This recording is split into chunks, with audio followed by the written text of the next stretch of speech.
Berlatar di negara China, terlihat seorang bos mafia bernama Zhang yang lagi bersama rekan bisnisnya yang bernama Kak Hu. Di tengah acara pesta yang lagi berlangsung, dari kejauhan tampak seorang wanita berbaju hitam bernama Xu perlahan menghampiri mereka setelah diberi kode oleh Zhang. Hingga saat Kak Hu akan melecehkan Xu, tiba-tiba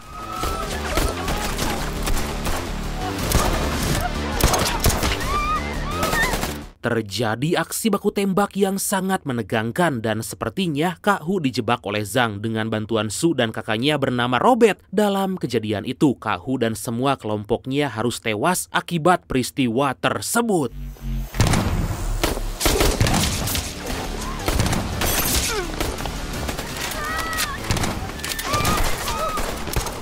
Dan inilah Sniper 2.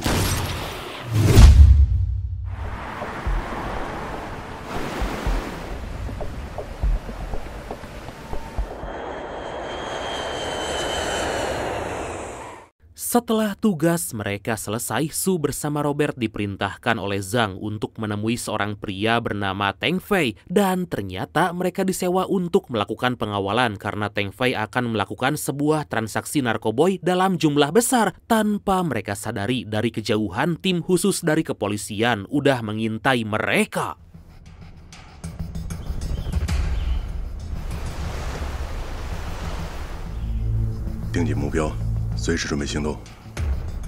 Di tengah transaksi yang lagi berlangsung, seorang pembeli bernama Feng malah mempermainkan Teng Fei yang membuatnya marah besar. Melihat Feng menantang kelompok Teng Fei secara mengejutkan, Su menembaki mereka.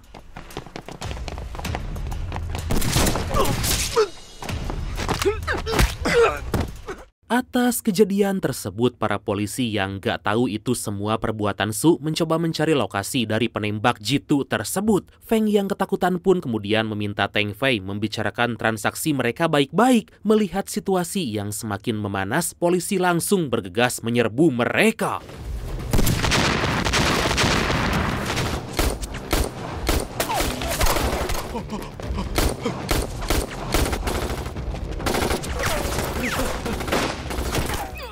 Robert yang khawatir dengan keselamatan Teng Fei segera mengamankannya di tengah aksi baku tembak yang terjadi. Saat Robert dan Teng Fei terpojok, Su terlebih dulu memojokkan seorang penembak jitu dari polisi sebelum pada akhirnya membantu Robert dan Teng Fei.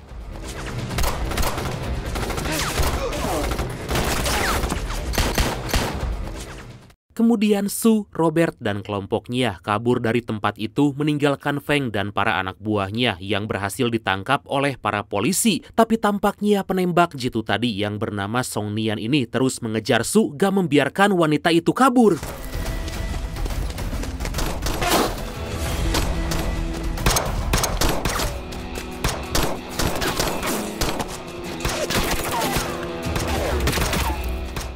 Sempat terjadi aksi baku tembak di antara mereka hingga atasan Nian yang khawatir dengan keselamatan Nian menariknya kembali. Nian yang gak mau kehilangan jejak Xu malah terus mengejarnya hingga Xu melemparkan sebuah bom ke arah Nian.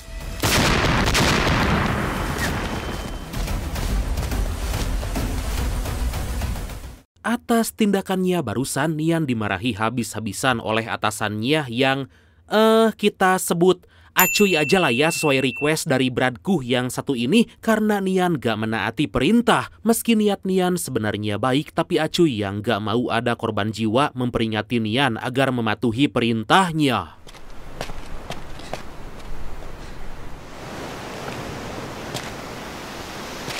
Beberapa waktu kemudian di kantor kepolisian pusat terlihat kapten polisi yang bernama Zojang lagi mencari tahu siapa pelaku di balik peristiwa tempo lalu. Dari perkataan Nian, mereka menyimpulkan bahwa para pelaku merupakan penjahat profesional. Atas hal itu, Zojang memerintahkan para anak buahnya menyelidiki lebih dalam lagi identitas dari para penjahat.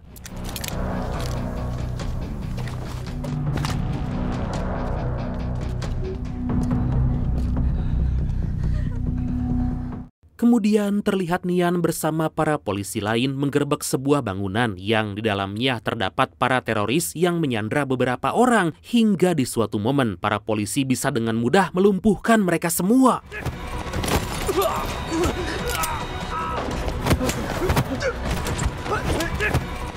Ternyata itu merupakan sebuah latihan agar tim khusus kelompok Nian gak kaku lagi saat menjalankan aksinya nanti. Seusai latihan, Acuy yang melihat Nian lesu malah memarahi Nian karena ternyata Nian bekerja terlalu keras. Di sana Acuy memperingati Nian kalau wanita itu harus tahu kondisi badannya sebelum melakukan latihan.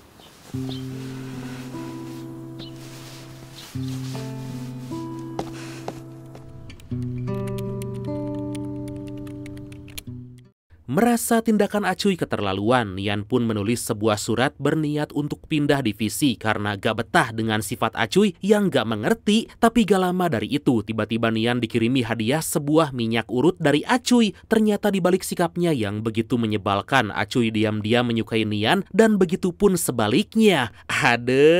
Mendapat hadiah tersebut, Nian pun mengurungkan niatnya untuk pindah.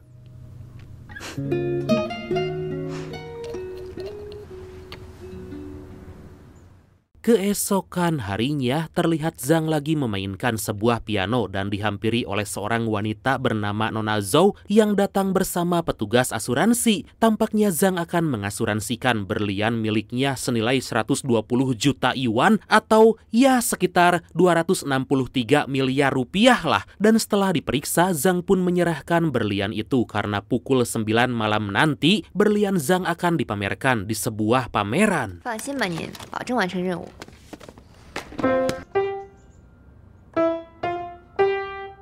Gak lama setelah Nona Zhou pergi membawa berlian tersebut bersama petugas asuransi, tiba-tiba mobil yang ditumpangi mereka harus mengambil jalan memutar karena ada sebuah perbaikan jalan. Hal itu pun membuat para polisi kesal karena jalan yang akan mereka lalui cukup jauh. Tanpa diduga dari kejauhan terlihat Su dan kelompoknya udah menunggu kedatangan mereka.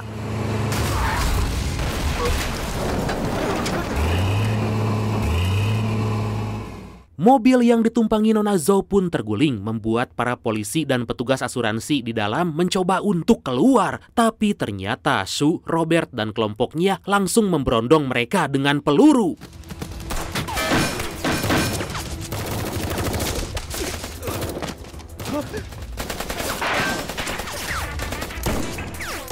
Laporan tentang penyerangan itu sampai ke kantor polisi yang segera mengerahkan tim khusus untuk melawan kelompok Robert. Sayangnya para polisi yang berdatangan dapat dengan mudah dihentikan oleh Shu.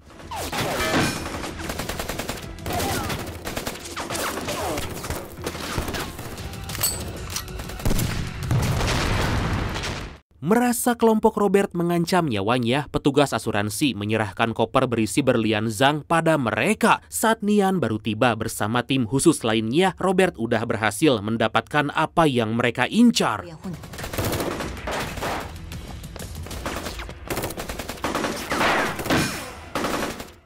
Dalam kejadian tersebut, Acuy berhasil ditembak oleh Shu mengenai tulang ekornya yang membuatnya sangat kesakitan. Beruntung Nona Zhou yang sedari tadi berdiam diri dalam mobil gak terluka sama sekali. Saat Robert dan rekannya akan pergi, Robert terpaksa harus meninggalkan rekannya itu yang tertembak oleh para polisi.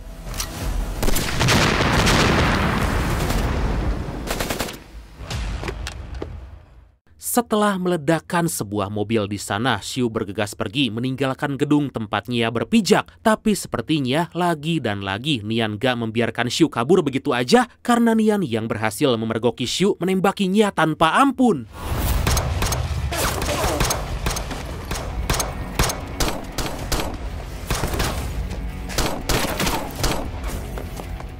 Meski begitu, tampaknya Shu bukanlah orang sembarangan yang mudah untuk dilumpuhkan. Buktinya saat 1 lawan 1, Neneng Shu dapat dengan mudah mengalahkan Nian dan pergi melarikan diri.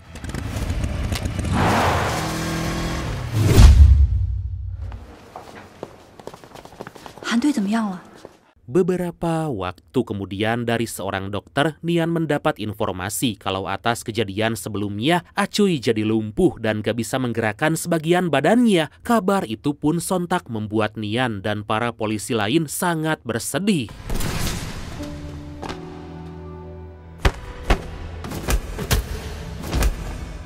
Nian pun melampiaskan amarahnya dengan melatih kemampuan bela diri. Setelah itu Nian menjenguk Acuy, mencoba menguatkan pria yang dia sayangi itu agar bisa kembali pulih. Pada kesempatan itu juga Nian berjanji kalau dia pasti akan menangkap para penjahat.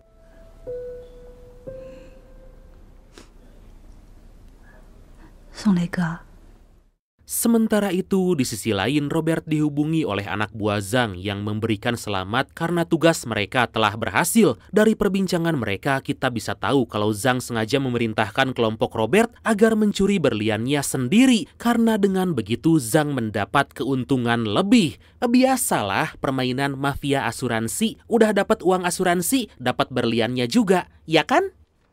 根据被击毙的歹徒的长相， Menurut penyelidikan yang mereka lakukan, para polisi yang mendapati kalau para perampok yang berhasil merampok berlian milik Zhang merupakan perampok atau penjahat yang sama dengan kejadian tempo lalu. Dengan begitu, Zojang yang curiga ini semua ada kaitannya dengan Zhang menyuruh anak buahnya menyelidiki apakah Zhang berhubungan dengan para penjahat itu.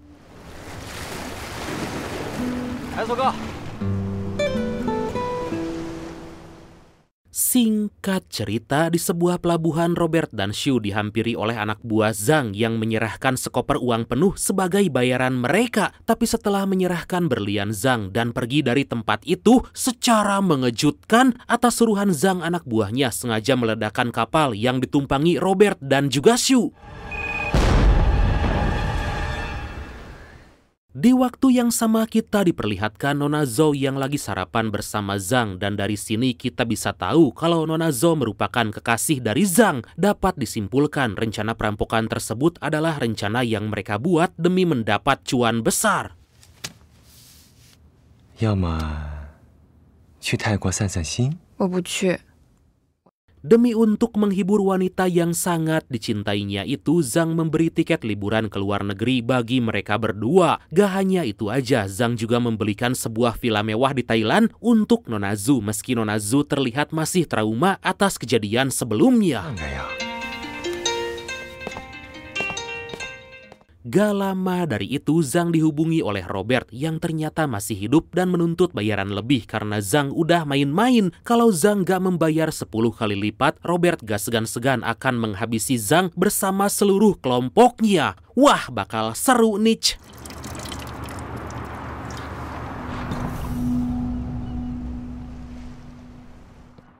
Kemudian Shu menghampiri Robert dan berkata kalau dugaannya benar bahwa Zhang akan bermain licik. Beruntung sebelum ledakan terjadi, Robert dan Shu yang udah menyiapkan semuanya bisa selamat. Dalam perbincangan itu, Robert berniat untuk membunuh Zhang meski Zhang membayar mereka.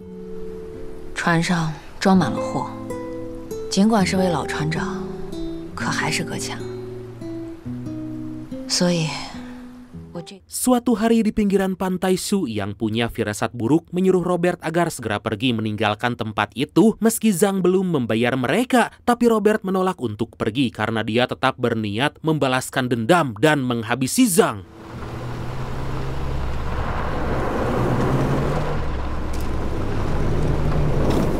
Akhirnya pada malam hari di sebuah pabrik terbengkalai tempat pertemuan mereka, terlihat Zhang bersama anak buahnya mulai berdatangan dan bergegas menghampiri Robert. Dan Robert yang udah tahu kalau kedatangan mereka bukan untuk bertransaksi, menghabisi mereka satu persatu.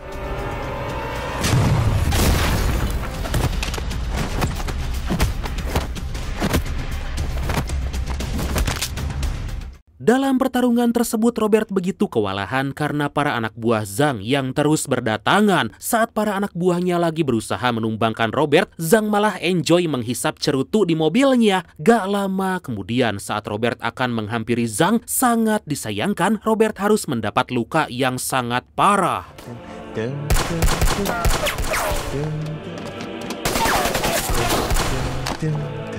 Setelah menghabisi semua anak buah Zhang, Robert pun bergegas pergi ke kediamannya untuk menghampiri Xu dalam keadaan yang sangat ripuh. Hingga setibanya di rumah melihat keadaan Robert, Xu begitu terpukul, apalagi saat Robert ternyata menghembuskan nafas terakhirnya. 现场发现了8具尸体和4种枪型的弹头弹壳，所有证据都在鉴定当中。 Atas kejadian semalam, polisi menemukan 8 lebih mayat yang tergeletak bercucuran darah di pabrik tempat Robert membantai anak buah Zhang. Menurut penyelidikan mereka, ditemukan sebuah mobil Zhang yang terparkir di pabrik tersebut. Bukan hanya itu aja, ternyata diketahui Zhang baru-baru ini baru kalah bermain judi di kasino di Makau. Merasa Zhang ada kaitannya dengan peristiwa yang akhir-akhir ini terjadi, Kapten polisi yang bernama Henry menyuruh para anak buahnya mengamati Zhang dalam waktu 24 jam ke depan. 华子呼叫，张茂伦这家伙挺谨慎。 Saat dalam perjalanan, Nian gak sengaja melihat mobil yang dikendarai Xu melintas tepat di hadapannya. Setelah memberi laporan pada kantor pusat, Nian pun bergegas membuntuti Xu.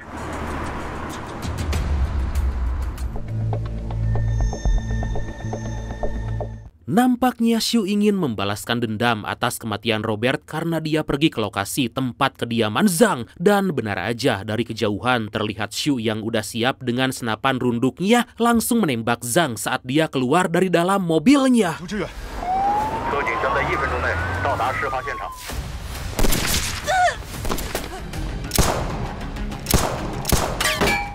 Seketika para polisi termasuk Nian dikerahkan ke tempat terjadinya penembakan yang diakibatkan oleh Xu. Dalam peristiwa itu, Xu tetap kekeh ingin membunuh Zhang meski para polisi udah berada di tempat itu. Hingga saat para pasukan khusus datang, Xu pun langsung melarikan diri setelah menembak drone.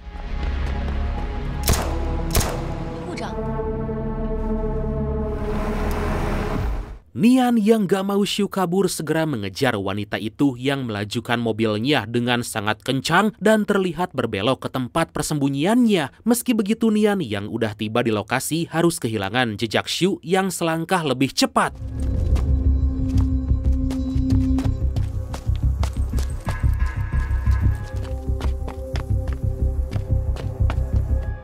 Sementara itu di rumah sakit, Zhang memarahi anak buahnya habis-habisan karena mereka gak bisa membunuh Xu. Sesaat kemudian Henry bersama 2 rekannya datang menghampiri Zhang meminta keterangan. Zhang yang sadar akan hal itu kemudian mengelak dan pura-pura sakit agar Henry dan anak buahnya pergi. Tanpa diduga, Zhang yang ketakutan pun diam-diam pergi dari rumah sakit meski tanpa dia sadari polisi membuntuti. Untuk mendapat info dan bukti yang pasti, para polisi terus mengikuti Zhang meski pada akhirnya keberadaan mereka akhirnya disadari oleh Zhang. 看这个情况，计划要提前进行。 Beberapa waktu kemudian, karena Acuy gak kunjung sembuh, Nian bersama rekan-rekannya menggalang dana donasi untuk operasi Acuy. Mengetahui hal itu, atasan mereka sangat berterima kasih dengan inisiatif para anggotanya. 1 jam kemudian, Nian kembali mengunjungi Acuy dan menceritakan kalau dia udah 2 kali hampir membunuh wanita yang mencelakai Acuy. Tampaknya Nian sangat terpukul karena Xu udah membuat Acuy lumpuh total. Nian berjanji akan menangkap Xu dan memberi wanita itu hukuman seberat-beratnya. Sore harinya, Zhang datang ke kantor polisi untuk memberi keterangan kalau dia gak terlibat sama sekali dengan kasus perampokan berlian miliknya. Meski Henry udah memberikan bukti kalau Zhang baru-baru ini kalah di kasino dan mengasuransikan berlian miliknya, Zhang tetap kekeh mengatakan kalau dia gak terlibat dengan kasus perampokan itu. Walau sebenarnya Henry tahu kalau Zhang berbohong, di sini mereka pun meminta Zhang agar bekerja sama menangkap para perampok jika Zhang betul-betul gak ada kaitannya. Mendengar permintaan tersebut, Zhang pun berjanji akan membantu para polisi demi menangkap mereka. Singkat cerita, setibanya di rumah, Nian dikagetkan dengan kemunculan Xiu yang udah ada di sana. Sempat terjadi ketegangan di antara mereka berdua, tapi setelah Xiu memberikan sebuah tayangan video tentang bom yang dipasang di bawah kasur Acuy, Nian pun mau mengalah dan mau menuruti Xiu agar menggiring Zhang ke pelabuhan.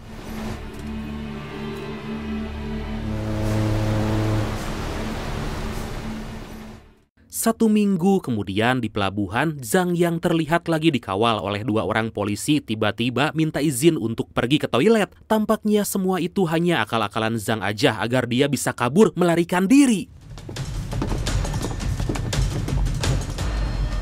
兄弟，继续寻找你枪手行踪。 Sadar akan hal itu, para polisi bergegas mencari Zhang dan bersamaan dengan itu tanpa diduga, Xiu udah berada di pelabuhan terlebih dulu untuk mencari Zhang. Dari kejauhan Nian udah bersiap dengan senapan runduknya mengamati lingkungan sekitar dan semua itu Nian lakukan agar bisa menangkap Xiu.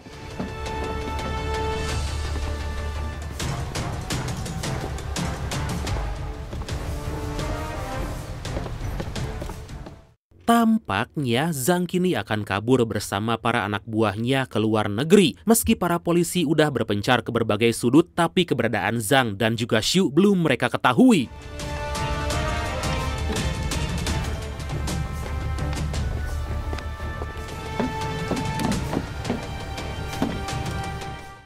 Hingga di suatu momen, secara mengejutkan Xiu menembak Zhang saat dia menunjukkan wujudnya. Tapi sangat disayangkan, tembakan Xiu malah mengenai pengawal Zhang yang membuat situasi di sana menjadi kacau.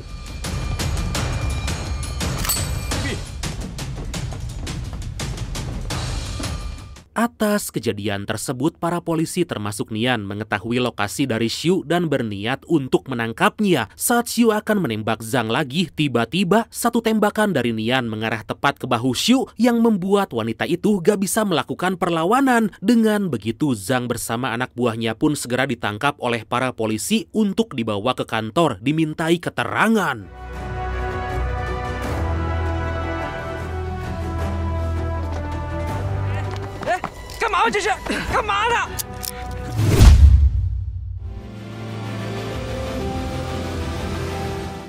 Satu bulan kemudian, terlihat Acuy yang udah membaik mencoba untuk menghirup udara segar di area sekitaran rumah sakit. Gak lama Nian pun menghampiri Acuy menemaninya untuk menikmati suasana keadaan sekitar.